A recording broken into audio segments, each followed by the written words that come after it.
আসসালামু আলাইকুম ওয়া রাহমাতুল্লাহি ওয়া বারাকাতুহু। নাহমাদুহু ওয়া নুসাল্লি আলা রাসূলিহিল কারীম, আম্মা বা'দু, ফাআউযু বিল্লাহি মিনাশ শাইতানির রাজীম। বিসমিল্লাহির রাহমানির রাহিম। লা উকসিমু বিয়াউমিল কিয়ামাহ ওয়া লা উকসিমু বিন নাফসিল লাওয়ামাহ আয়াহসাবুল ইনসানু আল্লান নাজমা'a 'ইযামাহ বালা কাদিরিনা আলা আন নুসাউবিয়া বানানা। সাদাকাল্লাহুল আযীম। আজকের যে সূরা থেকে আমরা তাফসীর শুনবো, সূরাটার নাম হচ্ছে সূরাতুল কিয়ামা। বাংলা যেটাকে আমরা কিয়ামত বলি, বাংলায় কি বলি? কিয়ামত। আল্লাহ তাআলা ওই নামে একটা সূরা ডেডিকেট করেছেন, সূরাটার নাম হচ্ছে সূরাতুল কিয়ামা। আমি খুব সহজ ভাষায় এই সূরাতে আসলে আল্লাহ তাআলা কি মেসেজ আমাদেরকে দিয়েছেন, কি বার্তা রাখতে চেয়েছেন, আপনাদের সামনে উপস্থাপন করার চেষ্টা করব। কোরআন কিন্তু আসলে সহজ। ওয়ালাকাদ ইয়াসসারনাল কুরআনা লিযিকর। আল্লাহ বলেছেন আমি কোরআনকে বোঝার জন্য সহজ করে দিয়েছি। ফাহাল মিন মুদ্দাকির, আছো কেউ এই সহজ কোরআন থেকে লেসন নিবা, উপদেশ নিবা, আছো কেউ? তো তাহলে যে সূরা নিয়ে আলোচনা করব, সূরাটার নাম কি? সূরাতুল কিয়ামা। মাশাআল্লাহ, সূরাতুল কিয়ামা।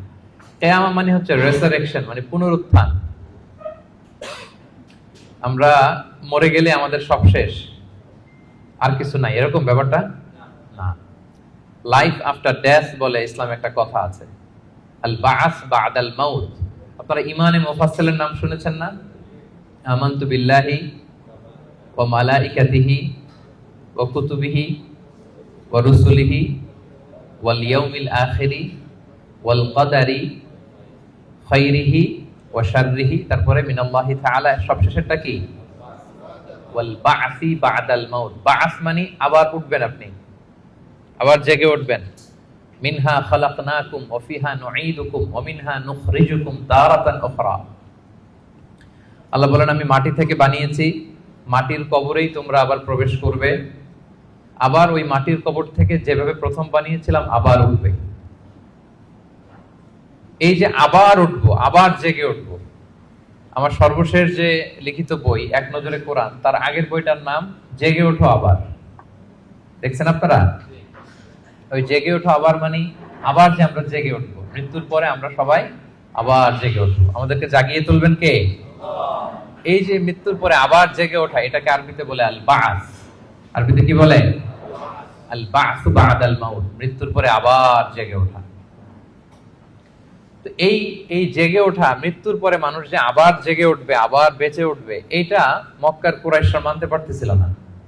কারণ তারা দেখে যে প্রাচীন প্রাচীন কবরস্থানগুলোতে মানুষ মরে যাওয়ার পরে পচে গলে শেষ হয়ে যায়। ইভেন মানুষের যে স্কেলিটন থাকে, হাড়, এগুলো 10-15 বছর পরে মাটির সাথে মিশে গুঁড়ো হয়ে যায়। এই গুঁড়ো হয়ে যাওয়া জিনিস, যেটার কোনো অস্তিত্ব নাই, আবার কিভাবে কি করে ওঠে, এটা তাদের মাথায় আসতেছিল না। তো আস ইবনে ওয়াইল নামে এক মুশরিক, সে একটা পুরাতন কবরের ভেতরে সামান্য কিছু মানুষের হাড়, ওইটাকে এরকম হাত দিয়ে মোচড় দেওয়ার পর এটা ডাস্ট হয়ে গেছে, পাউডার। আসলে মানুষের হাড়, মরে যাওয়া মানুষের হাড়, এই পাউডারটা এনে রাসূল সাল্লাল্লাহু আলাইহি ওয়াসাল্লামের কাছে এনে এরকম একটা ফু দিয়েছে। ফু দেওয়াতে বাতাসের মধ্যে বালুটা মিশে গেছে। তো তখন আস ইবনে ওয়াইল বলে যে মাই ইউহিল ইযামা ওয়া হিয়া রামীম। মুহাম্মদ, তুমি বলতেছো এই ডাস্ট থেকে আল্লাহ আবার এই মানুষটাকে বানাবে? এটা তো একটা মানুষের কঙ্কাল ছিল, এটাকে যে তোমার সামনে ফু দিলাম, এটা তো বাতাসে মিশে গেল। তুমি কি বলতে চাচ্ছ যে এইটাকে একদিন আল্লাহ আবার জীবিত করবেন? মাই ইউহিল ইযামা ওয়া হিয়া রামীম, এটা কিভাবে? How come it's possible? এটা কিভাবে সম্ভব? তো ধুলা হয়ে গেছে, বালি, মানুষ বলতে কোনো অস্তিত্বই নাই। আল্লাহ রাসূল সাল্লাল্লাহু আলাইহি ওয়াসাল্লাম বললেন যে হ্যাঁ, আল্লাহ তাআলা এই ডাস্ট থেকে, এই ধুলা থেকে, বালি থেকে এটাকে আবার পুনরায় জীবিত করবেন, যেমনি আল্লাহ প্রথম মানুষকে বানিয়েছিলেন। প্রথম আল্লাহ তাআলা যেভাবে বানিয়েছেন, সেই আল্লাহ আবার এটা থেকে ওই মানুষকে আবার রিকনস্ট্রাক্ট করবেন, রিবিল্ড করবেন, রিশেপ দিবেন, রিসেট করবেন, আবার আগের মতো তিনি এই মানুষকে তৈরি করবেন। তো এই সূরায় এটাই বারবার বোঝানো হয়েছে যে যিনি প্রথম মানুষকে বানাইতে পারলো, সে আল্লাহ কি মরে যাওয়ার পরে, পচে গলে যাওয়ার পরে আবার বানাতে পারবে না? আচ্ছা বলেন তো, কোন জিনিস প্রথমবার বানানো কঠিন না দ্বিতীয়বার বানানো কঠিন? কারণ প্রথমবার ফার্স্ট টাইম, কোনো এক্সপেরিয়েন্স নাই। প্রথমবার যেহেতু করে ফেলতে পারছি, এখন তো একটা এক্সপেরিয়েন্স হয়ে গেছে, কি বলেন? জানা হয়ে গেছে, একটা ধারণা হয়ে গেছে। দ্বিতীয়বার কি কঠিন লাগবে আর? আল্লাহ তাআলা বারবার বলেন যে যিনি প্রথমবার তোমাদেরকে বানায় ফেলতে পারলেন। তোমাদের তো কোনো অস্তিত্ব ছিল না, অস্তিত্বহীন একটা জগৎ থেকে আল্লাহ তোমাকে অস্তিত্বে আনলেন। আমরা ছিলাম ইন এক্সিস্টেন্স, এখন আমাদেরকে এক্সিস্টেন্সে আনলেন।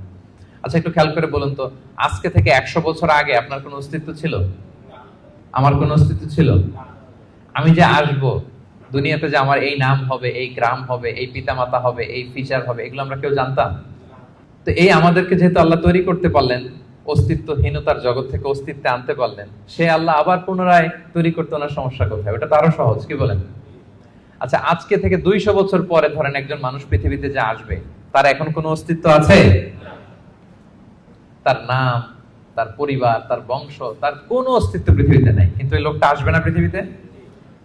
তো অস্তিত্বহীন জগৎ থেকে আল্লাহ যখন অস্তিত্বে আনতে পারলেন, মরে যাওয়ার পরে, পচে যাওয়ার পরে তিনি আবার কেন উঠাতে পারবেন না? কেন পারবেন না? এবং আল্লাহ রাসূল সাল্লাল্লাহু আলাইহি সাল্লাম বলেছেন, মানুষের দেহে একটা হাড্ডির কণা আছে, ইন্না ফিল ইনসানি আযমুন লা ইয়াকুলুহুল আরদু আবাদান। একটা হাড্ডির কণা আছে যেটা কখনো মাটি বালু এটাকে খেতে পারে না, নষ্ট করতে পারে না। মিনহা ইউরাক্কাবুল খালকু ইয়াউমাল কিয়ামা, কিয়ামতের দিন এখান থেকেই মানুষের আবার পুনঃসৃষ্টি হবে।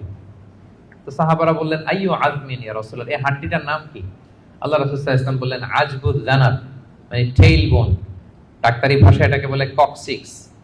আমাদের যে শিরদাঁড়া আছে না, মেরুদণ্ড, এই মেরুদণ্ডের একেবারে নিচে ট্রায়াঙ্গেল একটা ত্রিভুজ আকৃতির ছোট্ট বোন পার্টিকেল আছে, এটা নষ্ট হয় না। হিন্দুরা যে শ্মশানে লাশ পোড়ায়, সব পুড়ে যায়, ওইটা পুড়ে না। আমরা যে কবরস্থ করি, কবর মাটি সব খেয়ে ফেলতে পারে, কিন্তু ওই ছোট্ট হাড্ডি কণিকাটা নষ্ট হয় না। ইভেন মানুষের মৃত্যু তো অনেক ভাবে হয়। বিমান দুর্ঘটনায় হলে জ্বলে ভস্ম হয়ে যায়, সাগরে জাহাজ ডুবি হলে মানুষ মরে, তিমি মাছের পেটে চলে যায়, তিমি ওইটাকে খেয়ে ডাইজেস্ট করে ফেলে, তার অস্তিত্বই থাকে না। কিন্তু ওই যে ছোট্ট কক্সিক্স টেইল বোন, আজবুদ জানাব, এটা নষ্ট হয় না। আল্লাহ বলেন, ওইটা থেকে কিয়ামতের দিন তোমাদেরকে আবার আমি পুনরায় সৃষ্টি করব। এইটাকে বলা হয় পুনরুত্থান, রেসারেকশন। পুরো সূরার মেইন কথা হচ্ছে এইটা। আপনাদের কাছে আগে ক্লিয়ার করে দিলাম যে ওরা যেহেতু বিশ্বাস করতে পারতেছিল না যে মানুষগুলো মরে যাওয়ার পরে 20 বছর 30 বছর পর কবরে তার অস্তিত্বই থাকে না, এই মানুষ আবার জীবিত হয় কি করে? আল্লাহ রাসূল সাল্লাল্লাহু আলাইহি ওয়াসাল্লাম বললেন যে না, এরাও জীবিত হবে। এবং আল্লাহ তাআলা এমন কথা বললেন যে তোমরা কি ভাবছো তোমাদের এই হাড় গোড়গুলো আমি রিঅ্যাসেম্বল করতে পারবো না? আরে তোমাদের the tips of your finger, তোমার আঙ্গুলের অগ্রভাগে যে এই যে কেমন আঁকি ঝুঁকি দেখা যায়, আঁকি বুকি দেখা যায়, এই যে যেটাকে আমরা আঙ্গুলের ছাপ বলি, ফিঙ্গারপ্রিন্ট, বাসমা, এইটাকে হুবহু আমি এক করে দিব। আল্লাহ বলেন, এখন যে ফিঙ্গারপ্রিন্ট নিয়ে দুনিয়াতে তোমরা আছো, ফিঙ্গারপ্রিন্ট চিনেন তো? এই যে ইমিগ্রেশন পার করে যে মালয়েশিয়াতে ঢুকছেন, কি করছিলেন? ফিঙ্গারপ্রিন্ট দিয়েছেন না? সিম কার্ড নিতে গেলে কি করতে হয়? এই যে মেট্রিক অথেন্টিকেশনের জন্য এটা দিতে হয়। এরপরে আপনার ক্রিমিনাল ইনভেস্টিগেশনের জন্য লাগে। আপনি কোন বাড়িতে ডাকাতি করছে, তো সে যে ডাকাত যে দরজা খুলছে ওইখানে তার এই ছাপ থেকে যায়। সে যা যা টাচ করে সব জায়গায় ছাপ থেকে যায়। ফরেনসিক রিপোর্টের জন্য এই ফিঙ্গারপ্রিন্ট লাগে।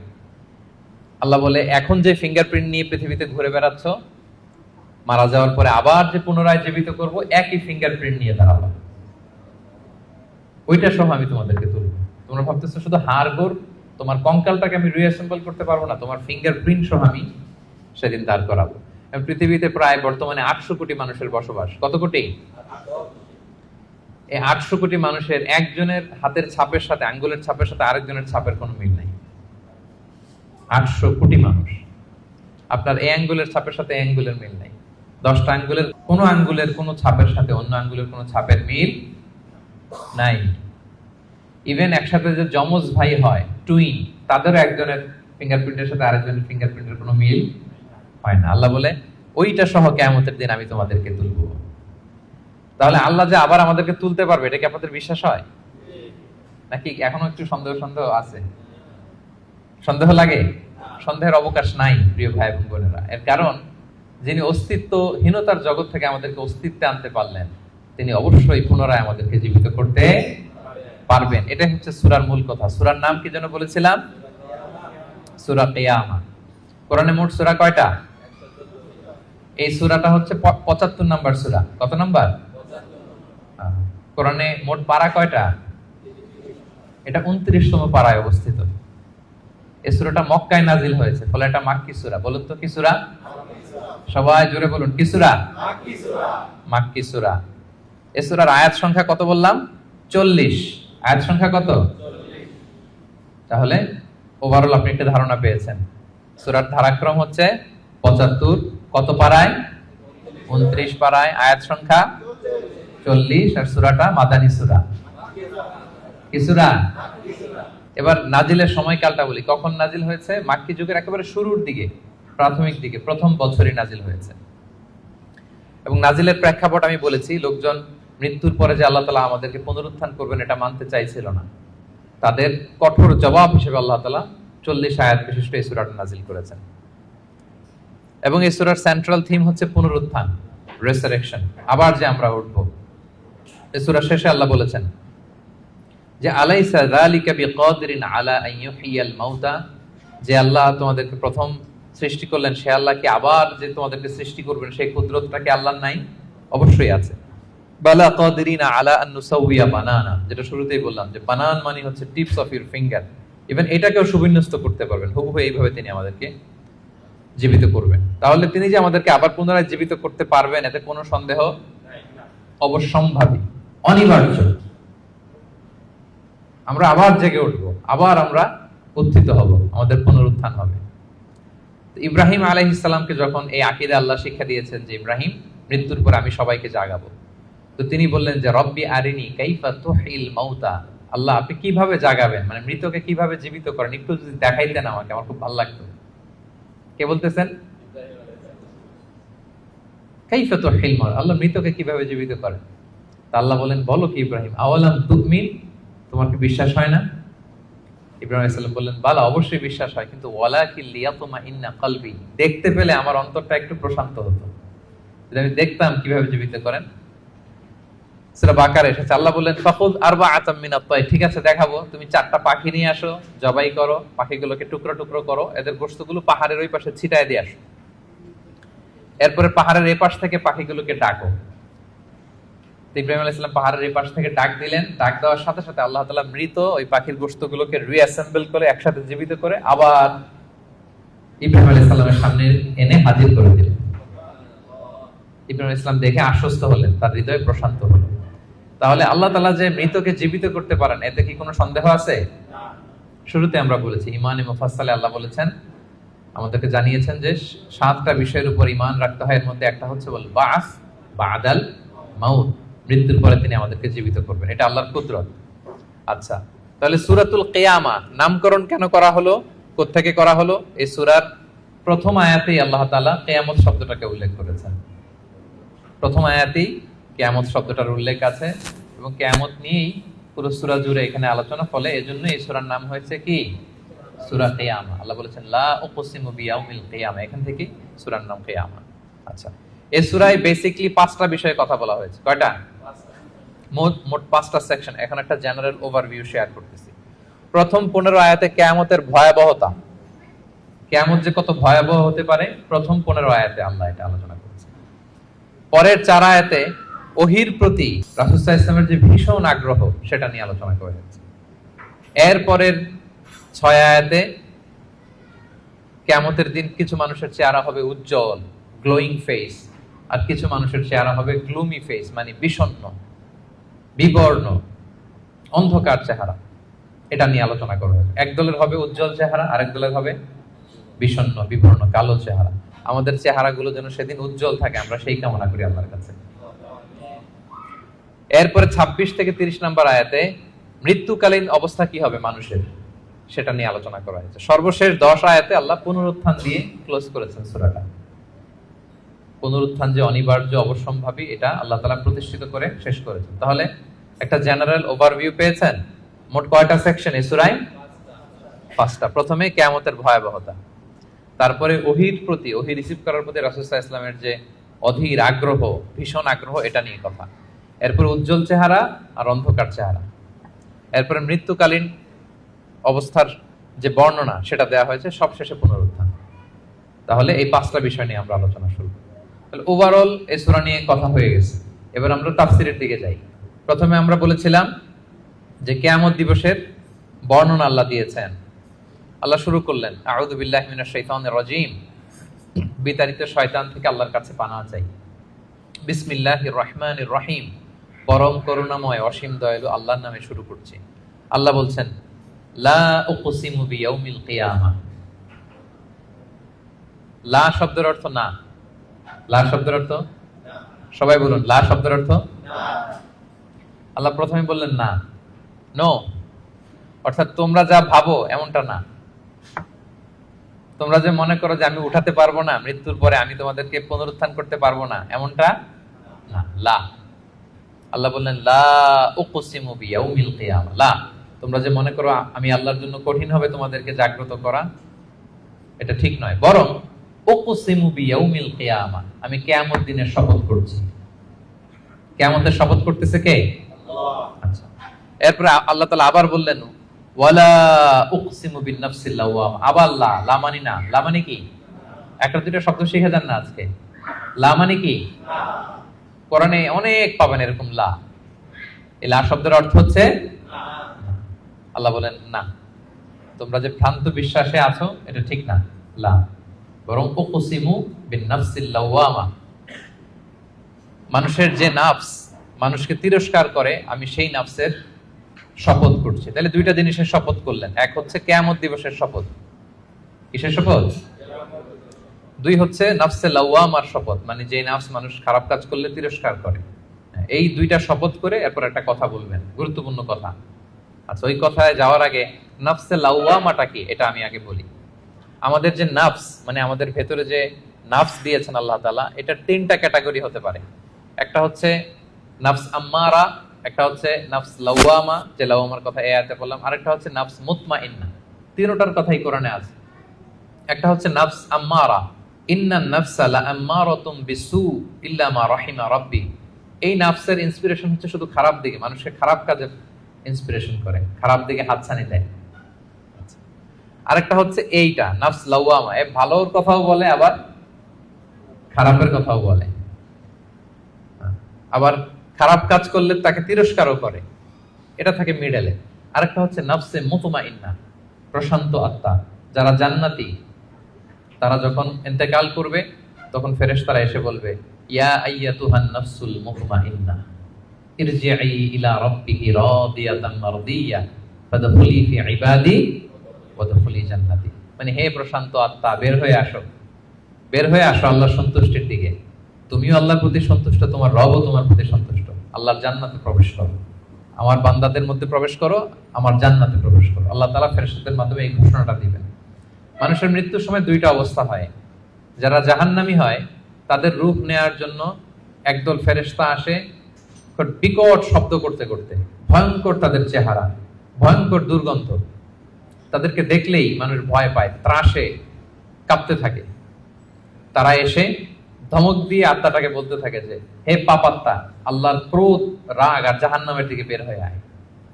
তখন এই আত্মাটা বেরোতে চায় না, কাফেরদের আত্মা ছোটাছুটি করে, অস্থির হয়ে এদিক সেদিক। জোর করে আত্মাটাকে তারা নিয়ে যায়, নিয়ে সিজ্জিনে রাখে। আর যারা বিশ্বাসী, যারা আল্লাহওয়ালা, যারা ইমানদার, তাদের জন্য কাফনুন মিন আকফানিল জান্নাত, জান্নাত থেকে সাদা ধবধবে শুভ্র কাপড়ের একটা কাফন নিয়ে আসে ফেরেশতারা। হানুত মিন হানুতিল জান্নাত, জান্নাতের পেয়ালা যেখানে সুগন্ধি থাকে, এগুলো নিয়ে আসে। এসে খুবই আন্তরিকভাবে আত্মাটাকে আহ্বান করে যে হে পবিত্র আত্মা, আল্লাহর সন্তুষ্টির দিকে তুমি বের হয়ে আসো। বলতে দেরি ওই আত্মা স্মুথলি বের হয়ে যায়। প্রিয় বন্ধুরা, এই দিনটার মুখোমুখি কিন্তু আমরা হতে যাচ্ছি। কি বলেন? একদিন আমাদের দেহ থেকেও তো আমাদের এই আত্মা বের হবে।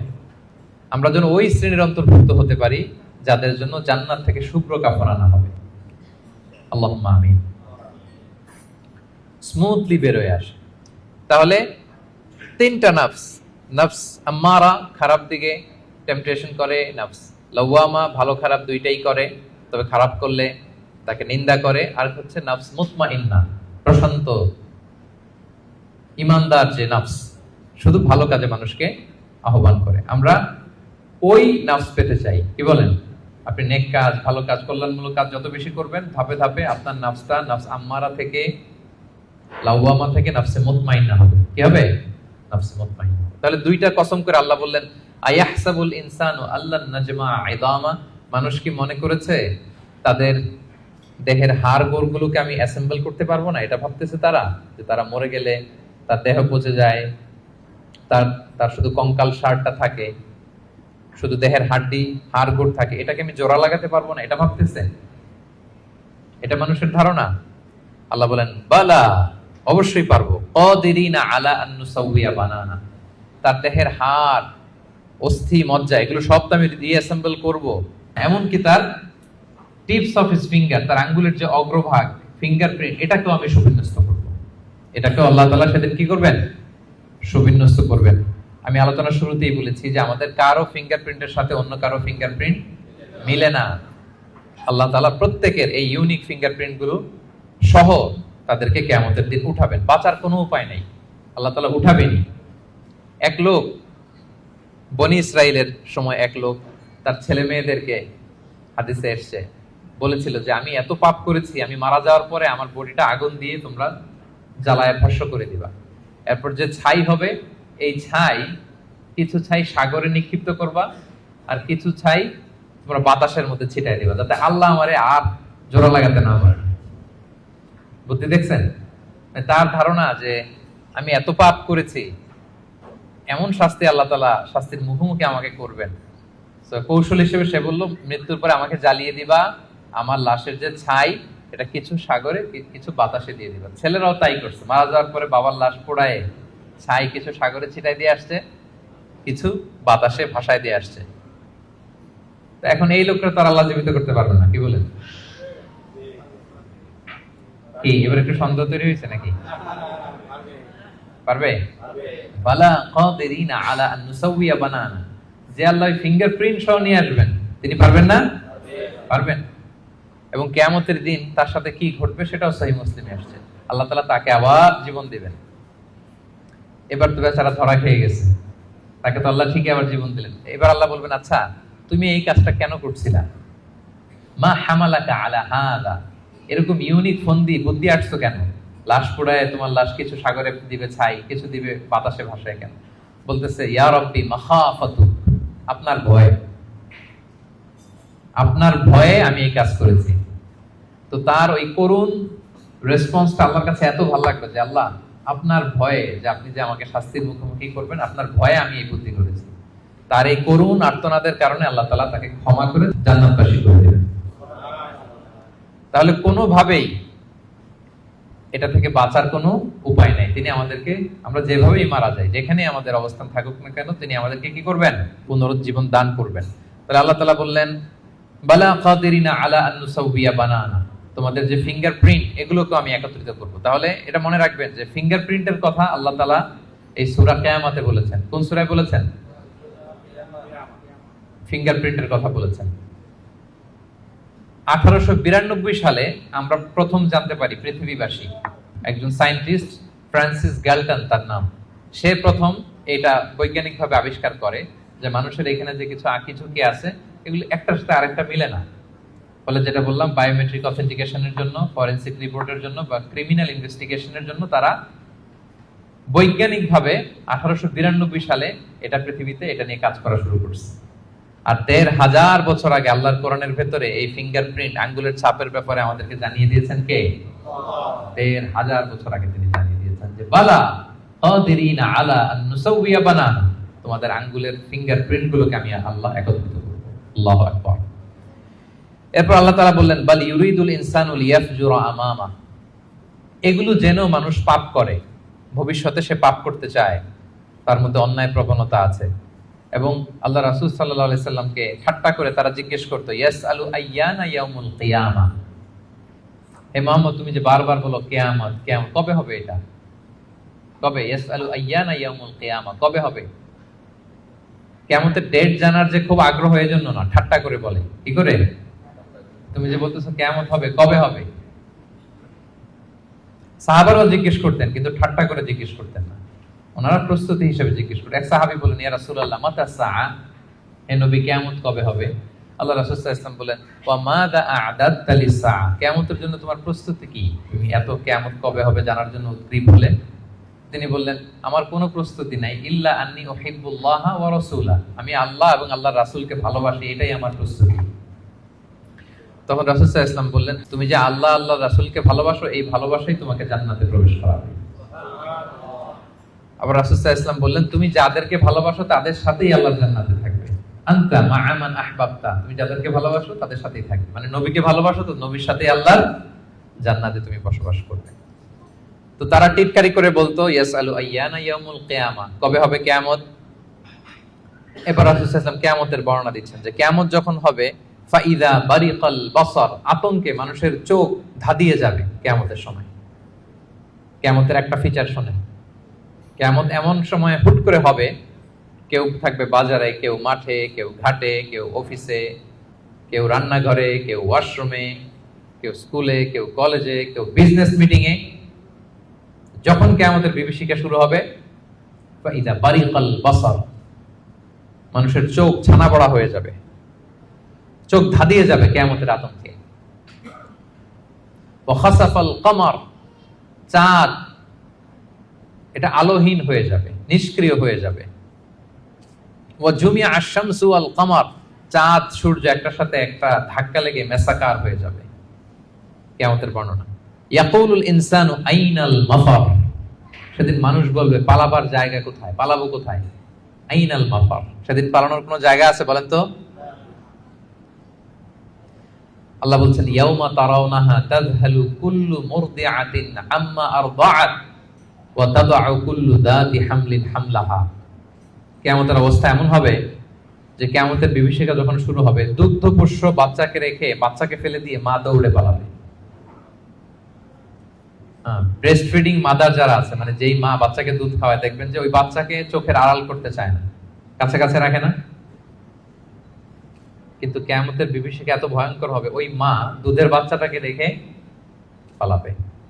ওয়া তাদউ কুল্লু যাতি হামলিন হামলাহা, যত প্রেগন্যান্ট নারী আছে, 2 মাসের কনসিভ, 5 মাসের, 6 মাসের, 7 মাসের, half form baby, full form baby, মুহূর্তেই সব ডেলিভারি হয়ে যাবে ভয়ের চোটে। ওয়া তারান নাসা সুকারা ওয়া মা হুম বিসুকারা ওয়ালাকিন্না আযাবাল্লাহি শাদীদ, মানুষগুলো পাগলের মতো দৌড়াবে, পাহাড়গুলো তুলার মতো বিক্ষিপ্ত পতঙ্গের মতো নিক্ষিপ্ত হতে থাকবে, ছুটতে থাকবে। মানুষরা বলবে আইনাল মাফার, কই পালাবো? আল্লাহ বলেন, খাল্লা লা ওয়াসার, সেদিন কোনো ঠাঁই নাই কারো, কোথাও পালানোর জায়গা নাই। ইলা রাব্বিকা ইয়াউমা ইযিনিল মুস্তাকার, সেদিন ঠাঁই দিতে পারবে শুধু একজন, তিনি কে?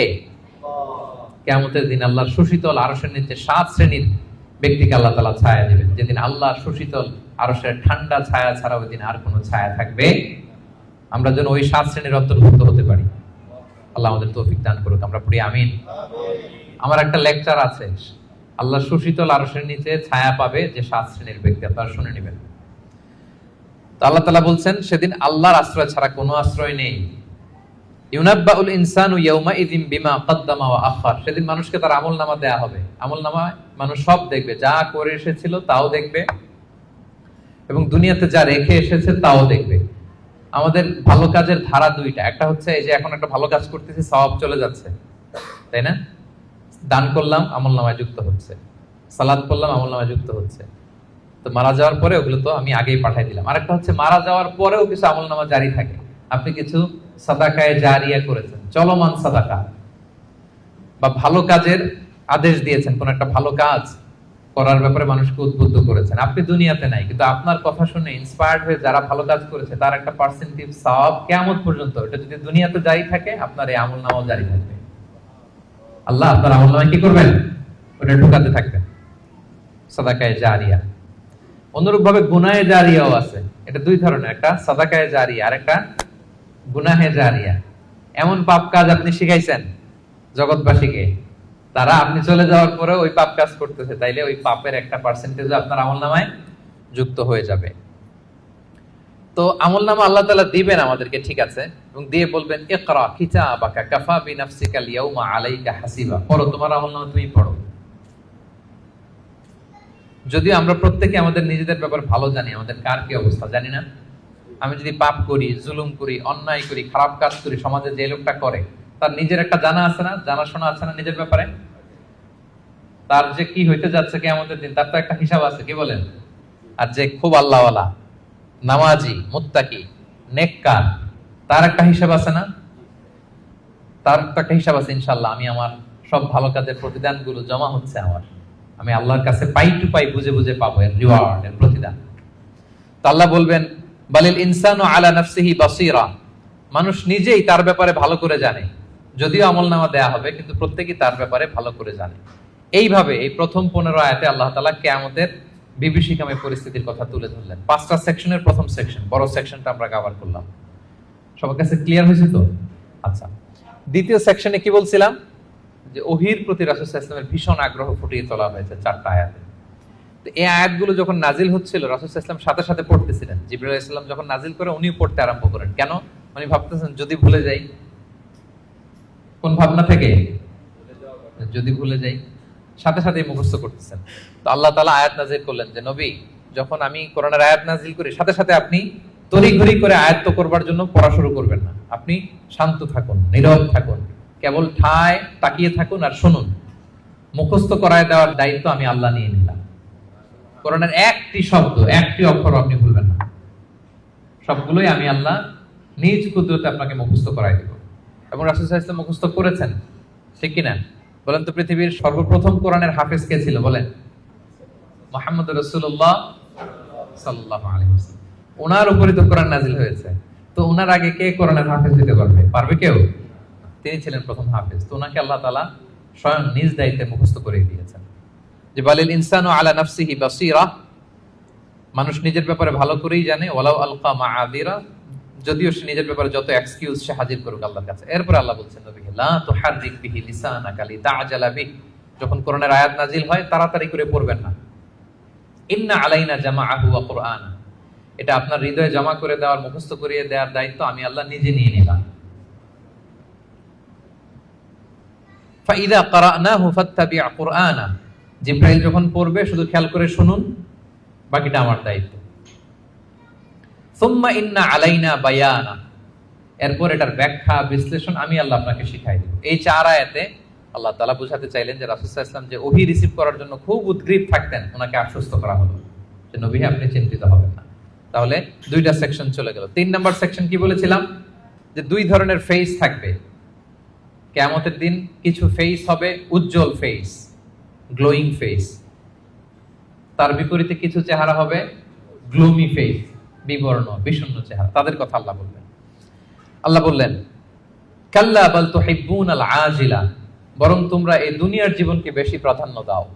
মানুষের স্বভাব হচ্ছে আখিরাত, সেটা যে একটা বিশাল জগৎ, হাজার হাজার বছর অন্তহীন যে জগৎ, ওই জগৎটা নিয়ে আমরা খুব একটা টেন্স থাকি না, ওটা নিয়ে আমাদের প্ল্যান থাকে না। আমাদের প্ল্যান থাকে 40 বছর, 50 বছর, 60 বছর।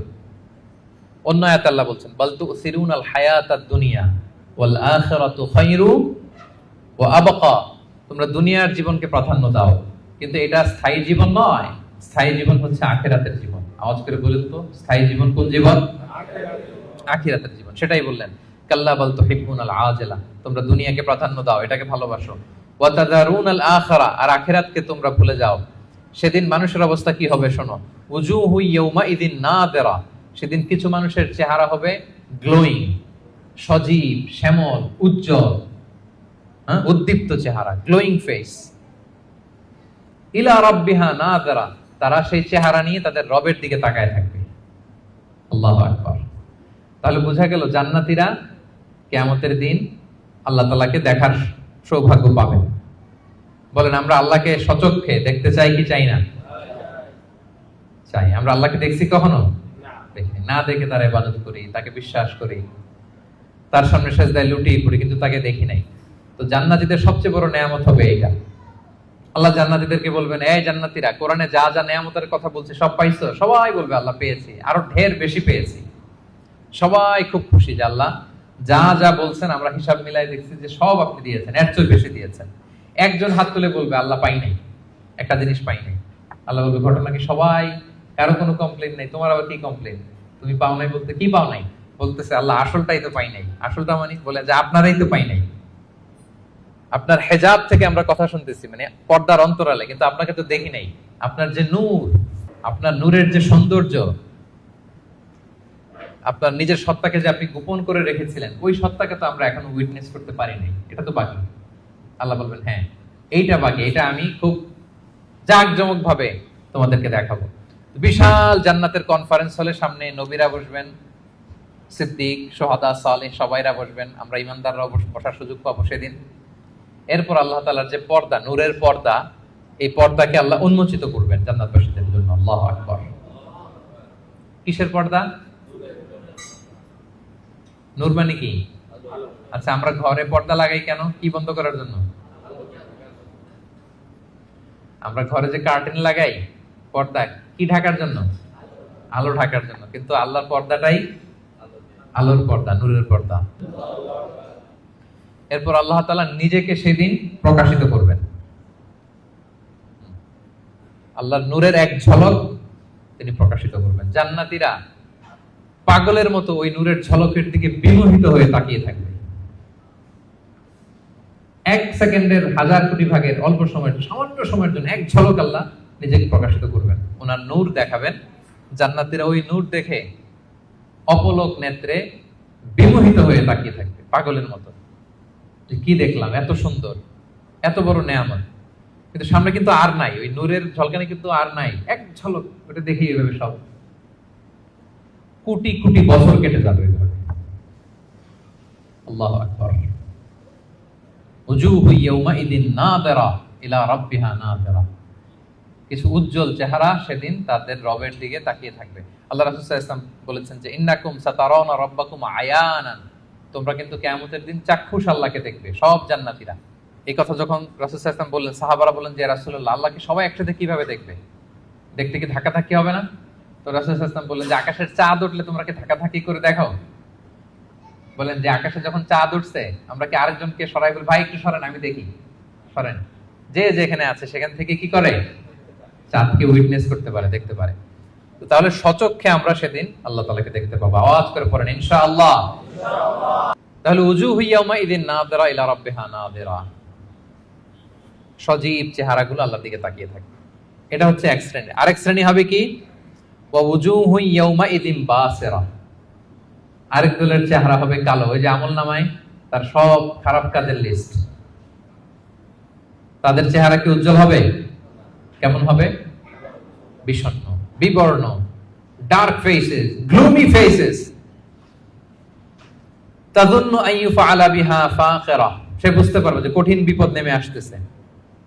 আচ্ছা গেল উজ্জ্বল চেহারা, আলোকিত চেহারা। এরপরে মৃত্যুকালীন অবস্থার বর্ণনা। কাল্লা, তোমরা যে ভাবতেছো তোমরা পুনরুত্থিত হবে না, শুরুতে তো দুইবার লা লা বলছে যে না না, যা বলতেছো এটা ভুল। আবার এখানে কাল্লা, না তোমরা যা বলতেছো এটা কিন্তু ঠিক না।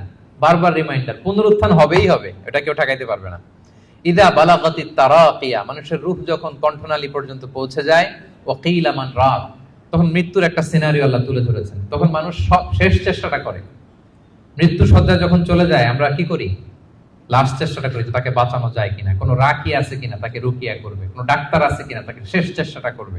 ওয়া যান্না আন্নাহুল ফিরাক, কিন্তু মৃত্যুগামী যে যাত্রী সে বুঝে যায় যে এটাই আমার লাস্ট ডেট দুনিয়ার।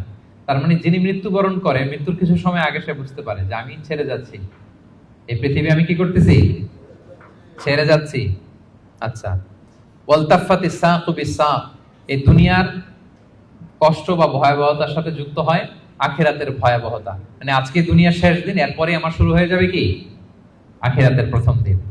ইলা রাব্বিকা ইয়াউমাইদিনিল মাসাক, এবং মানুষকে তার রবের দিকে সেদিন নেওয়া হবে। আচ্ছা, মৃত্যুকালীন সংক্ষিপ্ত বর্ণনা শেষ। এরপর আল্লাহ শুরু করলেন সর্বশেষ যে সেকশনটা, সেটা যে পুনরুত্থান যে হবেই, এটা আবার তিনি শক্তভাবে মজবুতভাবে তুলে ধরলেন না এই সূরার একেবারে শেষ কয়েকটা আয়াতে। আল্লাহ বললেন ফালা সাদ্দাকা ওয়ালা সাল্লা, যারা কাফির মুশরিক, যারা আল্লাহকে মানে না, তাদের বৈশিষ্ট্য কি? ফালা সাদ্দাকা, তারা কিয়ামতকে সত্য বলে মানেও না। ওয়ালা সাল্লা, তারা সালাতও আদায় করে না। ওয়ালাকিন কাযযাবা ওয়া তাওয়াল্লা, তারা এটাকে মিথ্যা বলে, তারা মুখ ফিরিয়ে নেয়। একদল দেখবেন যে আপনি ভালো বললে মুখটা ফিরায় নেয়, যত উদাহরণ দিয়ে আপনি বুঝান সে ওটা মানবে না, সে ওইখান থেকে ইগনোর করে চলে যাবে। সুম্মা যাহাবা ইলা আহলিহি ইয়াতামাত্তা, সে গর্বভরে তার ফ্যামিলির কাছে যায়। মুফাসসিরিন ইকরাম বলেছেন, ইকরামা বলেছেন যে এর দ্বারা উদ্দেশ্য হচ্ছে আবু জাহাল। আবু জাহালকে যখন আল্লাহ রাসূল সাল্লাল্লাহু আলাইহি ওয়াসাল্লাম দাওয়াত দিচ্ছিল, যতভাবে যুক্তি নির্ভর কথা রাসূল সাল্লাল্লাহু আলাইহি ওয়াসাল্লাম বলে, কিন্তু সে শোনে না, সে অহংকার করে চলে যায়। আউলা লাকা ফাআউলা সুম্মা আউলা লাকা ফাআউলা, তোমার জন্য ধ্বংস অনিবার্য। এরপর আল্লাহ তাআলা বলছেন আয়াহসাবুল ইনসানু আন ইউতরাকা সুদা, যে কথা দিয়ে শুরু করেছিলেন সেটা দিয়ে শেষ করতেছেন। কোরআনের কোনো কিছুই অমিল নাই। আপনি দেখবেন একেবারে সূরা শুরুতে যেই কথা, শুরুর কথার সাথে শেষের কথার মিল আছে। আবার এই সূরার শেষে যা বলছে আরেক সূরার শুরুতে মিল আছে, মানে সবটা ইন্টারকানেক্টেড, হাইলি ইন্টারকানেক্টেড। আল্লাহ বলছেন আইয়াহসাবুল ইনসানু আইয়ুতরাকা সুদা, মানুষ কি ভাবে যে তাকে এমনি এমনি ছেড়ে দেওয়া হবে কোনো পরীক্ষা ছাড়া? কিয়ামতের দিন হাত তুলে বলবেন আল্লাহ আমি তো ঈমানদার ছিলাম, আর আল্লাহ বলবেন যাও তুমি চলে জান্নাতে ঢুকে যাও, এরকম? আপনাকে কঠিন পরীক্ষার মুখোমুখি হতে হবে। আপনি যে আপনার ঈমানের দাবিতে সত্যবাদী, পদে পদে এটা প্রমাণ দিতে হবে। আলাম ইয়াকু নুতফাতাম মিন মানিয়্যিন ইউমনা, আমাদের সৃষ্টি শৈলীটা কেমন ছিল আল্লাহ ওইদিকে আমাদেরকে একটু তাকাতে বলতেছেন যে দেখো তো তুমি কি ছিলা, আমি আপনি আমরা প্রত্যেকে আসলে কি ছিলাম যদি একটু খেয়াল করেন তো। আপনি আপনার ছোটবেলার কত বছরের কথা মনে করতে পারেন? আপনি স্মৃতি হাতরাতে পেছনে গেলে মানে কত বছর বয়সের কথা আপনার মনে আছে দেখি? আপনার বয়স যখন 3 ছিল কোন স্মৃতি মনে আছে? 4, 5 কিছু? 5 বছর বয়সে আমরা ওই যে স্কুলে ভর্তি হই, তো তার আগের কিছু ঘটনা আমাদের খেয়াল থাকে। কিন্তু 3 বছরের কোন ঘটনা খেয়াল আছে? থাকতে পারে, কারো হয়তো থাকতে পারে, কিন্তু অধিকাংশই থাকে না। আচ্ছা তার পিছনে যদি দেন 2 বছর বয়সের, 1 বছর, আপনারই তো জীবন ওইটা, তো আপনার কিছুই তো খেয়াল নাই। আমারই তো জীবন, আমার পহেলা বছর, আমার দ্বিতীয় বছর, তৃতীয় বছর কি ছিল আমার খেয়ালই না। আচ্ছা তার আগে যদি যান, 6 মাস বয়স, মায়ের বুকের দুধ খেয়ে যে বেঁচেছিলাম, কিছু মনে পড়ে? আচ্ছা তার আগে মায়ের পেটের 9 মাস একটা অন্ধকার জগতে যে ছিলাম, দেখেন তো স্মৃতি হাতরাতে কিছু পান কিনা?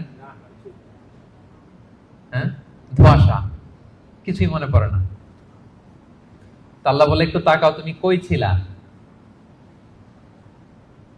আলাম ইয়াকুন নুতফা, তুমি কি একটা সামান্য স্পার্ম ড্রপ ছিলা না, শুক্রাণু? মিন মানিয়্যিন ইউমনা, যেটা তোমার বাবার পৃষ্ঠদেশ থেকে তোমার মায়ের গর্ভের মধ্যে তুমি নিক্ষিপ্ত হয়েছিলে। বাবার পৃষ্ঠদেশ থেকে মায়ের গর্ভে তোমাকে আমি নিয়েছিলাম। ছোট্ট একটা মানে অনুবীক্ষণ যন্ত্র ছাড়া দেখা যায় না এই শুক্রাণু। এটা ছিলাম আমি, এটা ছিলেন আপনি, আপনার অস্তিত্ব তো এইটা, আমার অস্তিত্ব তো এইটা। তো আল্লাহ একটু ফিরে নিতেছে যে দেখো কিভাবে তোমার ক্রিয়েশন মেকানিজমটা, কিভাবে অস্তিত্বহীনতা থেকে, বাবার পিঠ থেকে মায়ের গর্ভে তুমি ছিলে একটা স্পার্ম ড্রপ, একটা ছোট্ট শুক্রাণু। সুম্মা কানা আলাকা, এরপরে তুমি হলা একটা আলাকা, জোকের মতো, জোক যেটা মায়ের জরায়ুর দেয়ালে লেগেছিল। আপনারা যারা এমব্রয়োলজি নিয়ে কিছু পড়াশোনা করছেন বা জানেন, অথবা আপনি সার্চ দিলেও দেখবেন যে আমাদের জন্মের আগে, জন্মের শুরুর দিকটা আমাদের কেমন ছিল। দেখবেন যে ছোট্ট ওই যে বর্ষাকালে পানির মধ্যে ব্যাং যখন বাচ্চা দেয়, ব্যাঙগাছি দেখেছেন? শত শত কালো কালো ছোট, এরকম ছোট ছিলাম আমরা। আমার মায়ের জরায়ুর দেয়ালের মধ্যে আমরা ছিলাম। Blood clot. এটার পরে আল্লাহ বানালেন লিটল ফ্ল্যাশ, একটা ছোট্ট গোশতের টুকরা। হ্যাঁ, সেখানে আল্লাহ আমাদের স্কেলিটন দিলেন, এই যে আমাদের কঙ্কাল, আমাদের স্কাল দিলেন। হ্যাঁ, আমাদের নার্ভ সিস্টেম চালু করলেন, আমাদের হেয়ারিং সিস্টেম চালু করলেন, আমাদের এই যে হার্ট প্রথম পাম্প করলো, হ্যাঁ, সিস্টোলিক ডায়াস্টোলিক অলিন্দ নিলয় শুরু হলো। এই যে আপনি একটা হিউম্যান বেবি হিসেবে আত্মপ্রকাশ করলেন মায়ের পেটে। এই অন্ধকার মায়ের পেটের ভেতরে 3টা প্যাকেট ছিল ওখানে, যুলুমাতুন সালাস, এর ভেতরে আপনাকে তৈরি করেছে কে? স্মৃতি হাতে তো কিছু পাই না, এই জন্য আল্লাহ স্মরণ করাই দিচ্ছে যে তোমার তো আর খেয়াল থাকবে না, আমি যে এত বিশাল বিশাল কাজ করছি একটু শুনে নাও। যে বাবার পিঠ থেকে মায়ের গর্ভে গিয়েছিলে, 40 দিন ছিল এই শুক্রাণু, হাদিসে এসছে। তারপরের 40 দিন ছিল আলাকা, ব্লাড ক্লট। তারপরের 40 দিন ছিল লিটল ফ্ল্যাশ, ছোট্ট একটা গোশতের টুকরা। এরপর এক ফেরেশতা এসে তোমার মধ্যে রূহের ফুৎকার দিয়েছে। এরপরে এই যে সিস্টোলিক ডায়াস্টোলিক শুরু হয়েছে। আপনি যে প্রাণ ফিরে পেয়েছেন, একটা ফুল ফর্ম বেবি হচ্ছেন, এইভাবে আমি তোমাকে দুনিয়াতে এনেছি। এগুলো কেন বলতেছে জানেন? আল্লাহ বুঝাইতে চাইছে যে আল্লাহ এইভাবে করতে পারে, সে আল্লাহ মরে যাওয়ার পরে, পচে যাওয়ার পরে, গলে যাওয়ার পরে, 1000 বছর পরে সে আল্লাহকে তোমাদেরকে উঠাতে পারে না? এটাকে বলে পুনরুত্থান, বল বাস বাদাল মাউত। ফাখালাকা ফাসাওয়া, সৃষ্টি করলেন, সুবিন্যস্ত করলেন। ফাজআলা মিনহু যাওজাইনি যাকারা ওয়াল উনসা, এরপর আল্লাহ জোড়া সৃষ্টি করলেন। তোমাদের কাউকে বানালেন নারী, কাউকে বানালেন পুরুষ। এরপরে আল্লাহ একটা প্রশ্ন ছুড়ে দিয়ে শেষ করলেন, আলাইসা যালিকা বিকাদিরিন আলা আন ইহইয়াল মাউতা, যে আল্লাহ এত কিছু করতে পারলেন, সে আল্লাহকে মৃতকে জীবিত করতে সক্ষম নন? বলেন, তিনি কি সক্ষম নন? রাসূল সাল্লাল্লাহু আলাইহি ওয়াসাল্লাম যখন এই সূরাটা শেষ করতেন তিনি বলতেন বালা বালা ইয়া রাব্বানা, অবশ্যই হে আল্লাহ, অবশ্যই আপনি আমাদেরকে পুনরায় জীবিত করতে সক্ষম। তাহলে এই 40টা আয়াতের মধ্য দিয়ে বেসিক্যালি আল্লাহ তাআলা তিনি যে আমাদেরকে আবার পুনরায় জীবিত করতে সক্ষম এটা তিনি আমাদেরকে শিখিয়েছেন। তাহলে মারা যাওয়ার পরে আমরা যে আবার উঠবো এই বিশ্বাসটাকে আজকে একটু মজবুত হয়েছে নাকি না আগের মতোই? আলোচনা শোনার আগে যে অবস্থায় ছিলেন, আলোচনাটা শোনার পরে কি বল বাস বাদাল মাউত, মৃত্যুর পরে যে আবার পুনরায় জীবিত হবে এই বিশ্বাসটা আরেকটু মজবুত হয়েছে আপনাদের? সম্মানিত বন্ধুরা, এই সূরার মূল কথা হচ্ছে পুনরুত্থান, যে আল্লাহ তাআলা আমাদেরকে আবার জীবিত করবেন। আমাদের বিশাল এক জগৎ পড়ে আছে মৃত্যুর পরে, অনন্তকালের জগৎ, লাইফ আফটার ডেথ। আমাদের এই জীবনের ব্যস্ততা, আমাদের ফ্যামিলি, আমাদের সন্তান, আমাদের ব্যবসা, আমাদের ক্যারিয়ার, আমাদের নানা মোহের জালে আমরা এমন ভাবে আটকে আছি, ওই বিশাল জগতের কোনো প্ল্যানিংই নেই।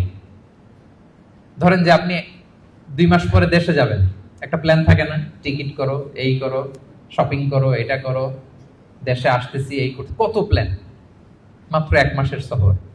আর মৃত্যুর পরের সফরটা কতদিনের বলেন? অনন্তকালের সফরের নিয়ে আমাদের কোনো প্ল্যানই নেই। আল্লাহ তাআলা এই জন্য বারবার মাক্কি সূরাগুলোর নানা ভাবে তিনি বুঝাতে চেয়েছেন যে মৃত্যুর পরে তুমি জীবিত হবা এবং তোমার কাছের লোক যারা তাদেরকে আবার পাবা। তোমার বাবা দাদা কাউকে আমি হারাই নাই চিরকালের জন্য, তারা জান্নাতি হলে আমরা এক জান্নাতে একসাথে থাকবো ইনশাআল্লাহ। আওয়াজ করে পড়ুন ইনশাআল্লাহ। তাহলে সংক্ষেপে যদি বলি এই সূরা থেকে কি শিখলাম? 1 নাম্বার হচ্ছে আমাদের আত্মাগুলোর অনেক ইন্সপিরেশন আছে। আম্মারা খারাপ দিকে ইন্সপায়ার করে, লাওয়ামা মিডল, আর একটা হচ্ছে মুতমাইন্না। আমরা কোন নাফস চাই বলেন? নাফসে মুতমাইন্না, যে আত্মা আল্লাহর উপর সন্তুষ্ট এবং আল্লাহ যে আত্মার উপর সন্তুষ্ট, যাদেরকে আল্লাহ সিজ্জিনে পাঠাবেন না কবুল, তিনি ইল্লিনে পাঠাবেন। আমাদের আত্মাগুলো কোথায় যাবে? ইল্লিনে যাবে। তাহলে ওটার জন্য কাজ করতে হবে, আপনার সোলটাকে আপনাকে ট্রেন আপ করতে হবে। এই আত্মার অনেক দিকে হাতছানি আছে, টেম্পটেশন আছে। ভালো কাজ করে, কল্যাণমূলক কাজ করে, যে কাজে আল্লাহ সন্তুষ্ট হয়, আল্লাহ রাসূল সন্তুষ্ট হয়, ওই কাজগুলো করে করে আপনার নাফসকে আপনার মুতমাইন্না বানাইতে হবে।